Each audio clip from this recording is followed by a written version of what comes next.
예수님은 나의 왕, 나의 주인, 나의 생명이십니다.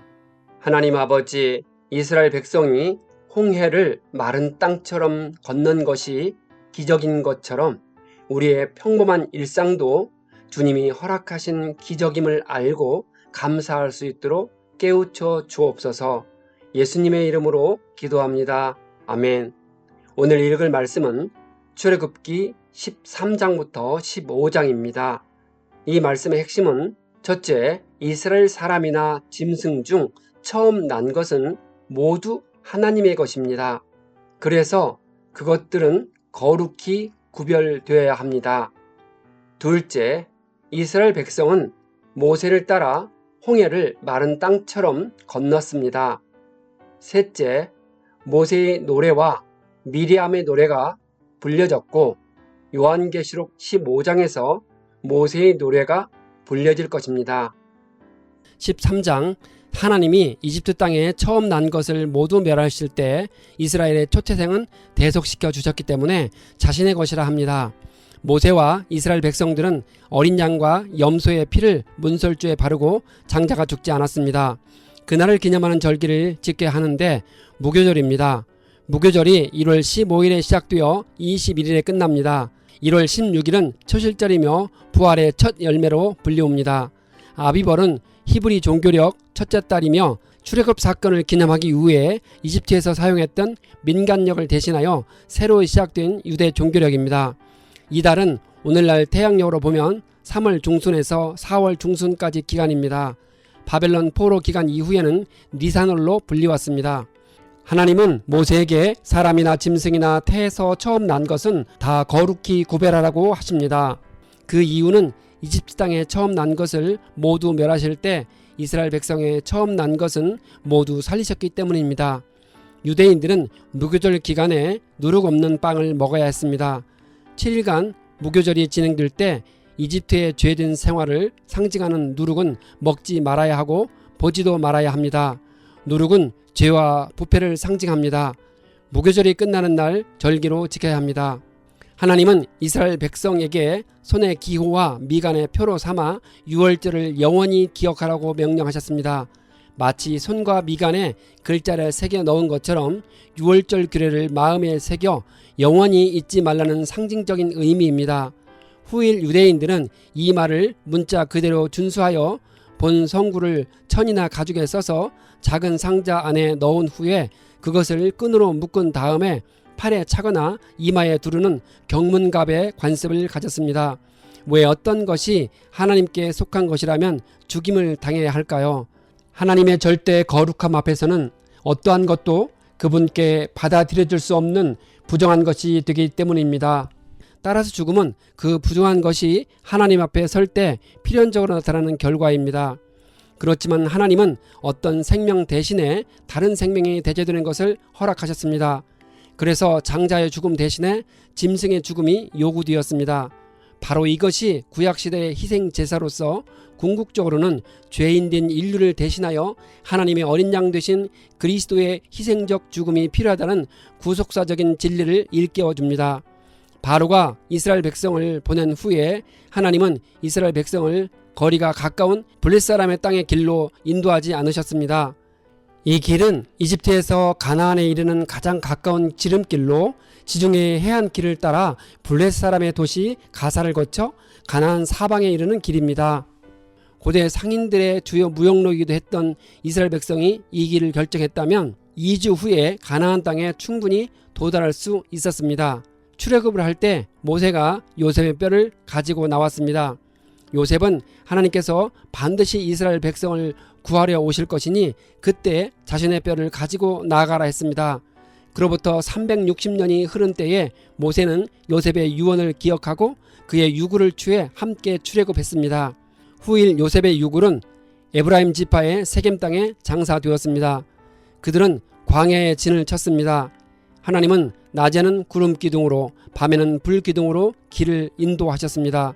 하나님은 이스라엘 백성을 블레셋 지방으로 인도하지 않으시고 홍해길 광야로 이끄셨습니다.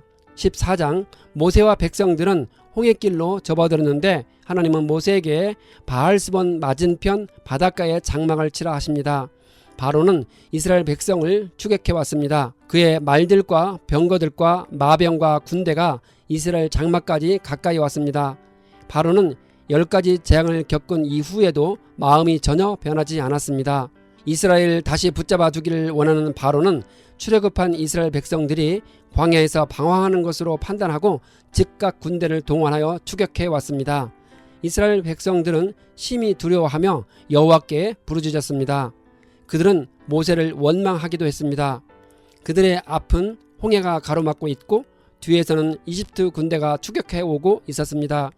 그들의 좌우에는 높은 절벽과 황량한 사막이 있으니 꼼짝없이 죽게 되었다고 생각했습니다.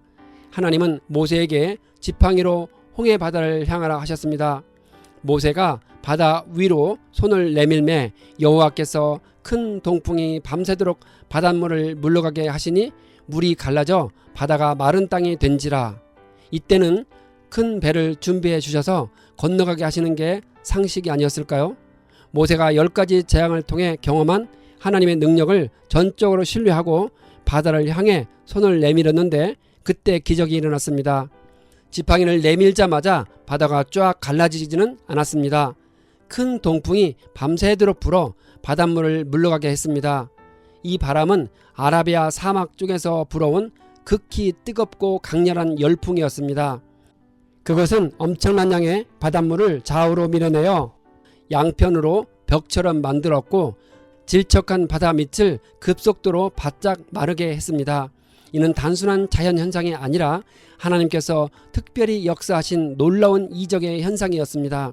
이스라엘 백성이 물이 좌우에 벽이 된 홍해를 건너고 있을 때 바로의 군대가 추격해 왔습니다. 이스라엘 백성이 다 건넌 후에 모세가 손을 바다 위로 내미니 새벽이 되어 바다가 정상으로 돌아가니 이집트의 마차와 병거가 빠지고 군인들은 모두 죽었습니다. 이때 이집트 왕 바로는 죽지 않았습니다. 그는 아멘호텝 2세로 이스라엘의 출애굽 이후에도 20년가량 더 이집트를 통치한 기록이 남아있기 때문입니다. 아마도 바로는 직접 바다 가운데로 추격해 들어가지 않고 해안가 언덕에서 병거 부대를 지휘했던 것으로 추정됩니다. 이스라엘 백성은 장정만 60만 명이니 어린이와 노인과 여자를 합하면 200만 명 이상이 되었을 것입니다. 그들이 홍해를 건너려면 통로 너비가 1km 이상이며 길이는 2-3km이고 6시간 이상 걸렸을 것입니다. 15장 이스라엘 백성은 하나님께서 하시는 일을 보고 그를 경외하며 모세를 믿었습니다. 이때 모세가 노래를 지어 불렀습니다. 모세는 하나님이 이스라엘을 추격해왔던 바로 왕의 강력한 병거 부대의 말과 말탄자를 바다에 던져 넣으셨다고 고백하고 있습니다. 여호와는 나의 힘이요 노래시며 나의 구원이시로다. 그는 나의 하나님이시니 내가 그를 찬송할 것이요 내 아버지의 하나님이시니 내가 그를 높이리로다. 여호와는 용사시니 여호와는 그의 이름이시로다. 주의 오른손이 원수를 부수셨음을 고백합니다.